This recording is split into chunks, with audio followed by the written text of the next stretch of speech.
سلام دوستان، امروز میخوایم با هم بریم به جایی که سنگ قبره‌ای شبیه به آلت تناسلی انسان داره.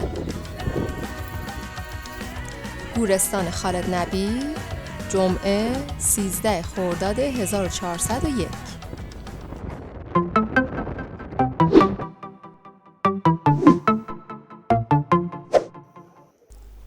ایران با پتانسیل بالای گردشگری یکی از منحصر به فردترین کشورهای جهانه که جاذبه‌های فراوانی داره.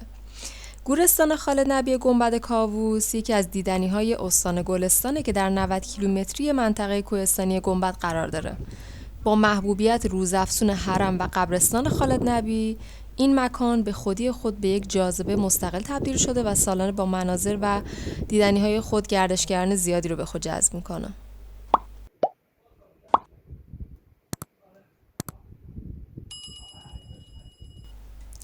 این آرامگاه بر فراز کوه گوگجداغ قرار داره که در میان اهالی گنبد کاووس به قله قدرت شهرت داره. برای بازدید از آرامگاه و قبرستان خالد نبی باید 55 کیلومتر از کلاله و 6 کیلومتر به گچیسو نزدیک مروه تپه برید و از طریق تنها راه دسترسی کوه گوگجداغ به حرم و قبرستان برسید.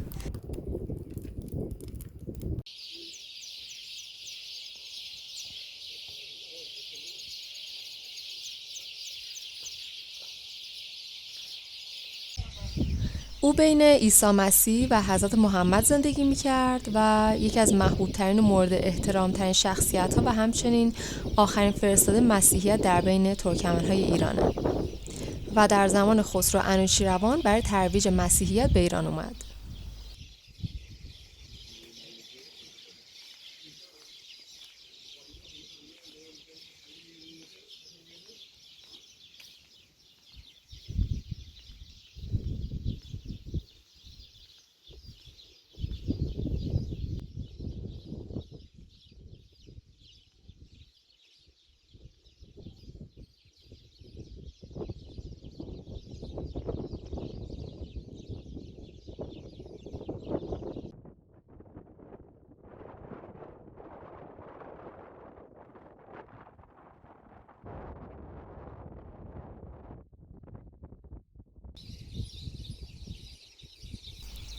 همچنین در این مکان اقامتگاه‌هایی برای استراحت وجود داره و عده‌ای هم نزدیک به این قبرستان شبانه توی چادر استراحت میکنن تا صبح زود بتونن به قبرستان خالد نبی برن.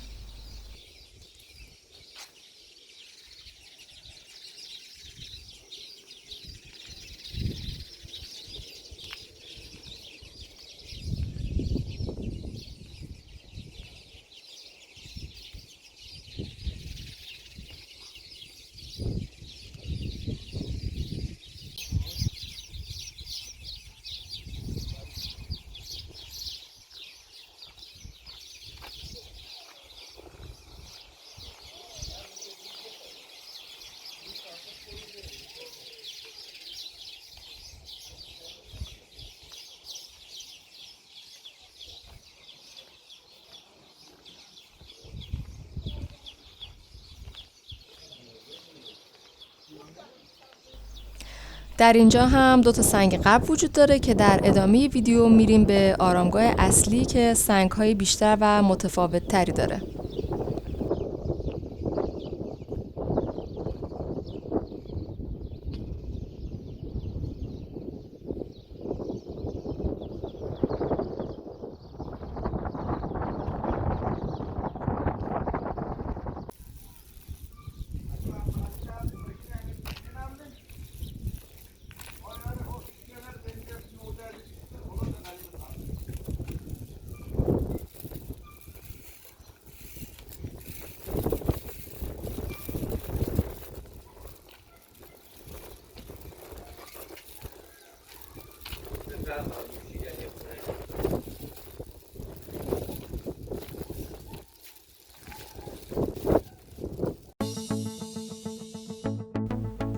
برای رفتن به قبرستان اصلی باید توی دشت پیاده روی کنیم تا به اونجا برسیم.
در شرق آرامگاه علم بابا بر روی یک سری تپه‌های خاکی که ارتفاعشون بسیار پایین‌تر از حرم خالد نبیه، یک قبرستانی بزرگ با منظره خیره کننده و عجیب قرار داره که سنگ قبرایی به صورت استوانه 2 متری دیده میشه. در گورستان خالد نبی گنبد کاووس 3 نوع سنگ قبر وجود داره که سنگ قبر نوع اولش بلند، استوانه‌ای با وزن زیاد و سنگ قبر نوع دومش به صورت صلیب یا 2 نیم کره و سرانجام نوع سومش به شکل شاخ قوچه که تعدادش کمتر از اون 2 نوع دیگه است. این گورستان در سالهای 1979 و 1980 توسط دیوید استروناخ و باستانشناس مورد بازدید قرار گرفت. اون بیش از 600 سنگ ایستاده رو پیدا کرد که در چندین مکان گسترده شده بودن و حدود نیمی از اونها هم بر روی خط و رأس قرار گرفته بودن که اون خط و رأس و فلات مرتفع مینامن. در جنوب و جنوب شرقی هم که گروه کوچکی از سنگ‌ها روی چندین یال و تپه قرار گرفته بودن و در فاصله دیگه هم 150 سنگ دیگه وجود داشت که تقریبا میشه گفت در سمت جنوب کوه پراکنده شده بودن. مقبره‌های این گورستان از سنگ‌های ایستاده به ارتفاع 2 متر یا بیشتر ساخته شده، هرچند که امروزه از تعداد این سنگ قبرها کم شده ولی در گذشته بیشتر از 600 سنگ ایستاده توی مکان‌ها پیدا کرده بودن. اگر قبرها متعلق به مرد باشه به صورت استوانه یا صلیبه و اگر متعلق به زن باشه به 1 یا 2 برجستگی ساخته شده و گفته میشه که قدمت این گورستان به دوران پارینه سنگی برمیگرده.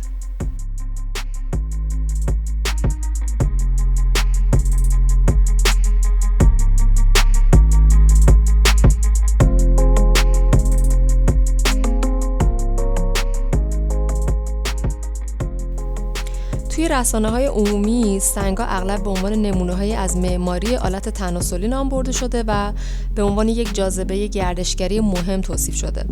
بازدیدکنندگان هم سنگ قبرهای استوانه‌ای رو به عنوان آلت مردانه توصیف کردن. همچنین طول سنگ قبرها بستگی به موقعیت فرد بلندتر یا کوتاه‌تر میشه و مقبره زنان نیز به شکل سینه و سوتین زنانه و دارای سطحی صافه و تمامی قبرهای زنان در سمت شمال قرار داره. ترکمن‌ها در مورد قبرستان خالد نبی نظرات جالب و متنوعی دارن که خب شنیدنش خالی از لطف نیست. به گفته برخی از اونها کوههای نزدیک قبرستان جالیز هندوانه بوده و به دلیل نفرین این منطقه توسط خالد نبی هندوانه‌ها به سنگ تبدیل شده. یکی دیگه از باورهای اونا اینه که مجسمه‌های سنگی عجیب اجساد یاران خالد نبی هن که موقع فرار از دست دشمنان به همراه خالد نبی توسط خدا به سنگ تبدیل شدن تا از دست دشمنان در امان بمانن. و برخی دیگه هم گفتن که این مجسمه اجساد دشمنان خالد نبی هن که خدا اونا رو به سنگ تبدیل کرده، ولی با این حال هیچ مدرک روشنی از واقعیت این مجسمه ها وجود نداره.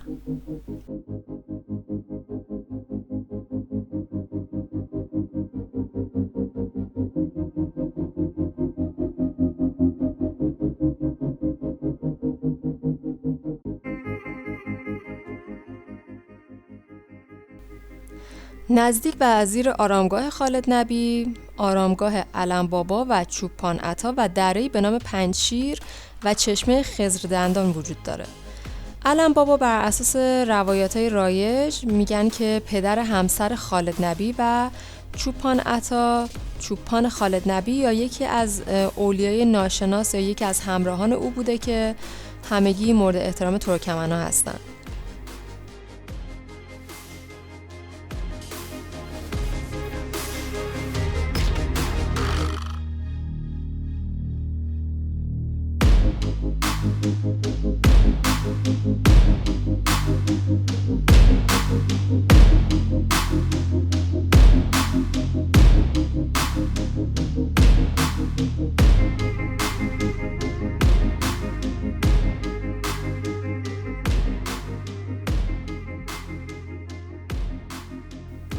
دو ماه اول فصل بهار یعنی فروردین و اردیبهشت که خبری از گرمای هوا نیست، و دشت بسیار سرسبز است، بهترین زمان برای رفتن به خالد نبیه.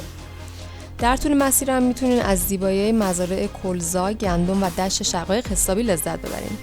توی این فصل سرزمین ترکمن صحرا واقعاً به گونه دیگه‌ای خودنمایی میکنه.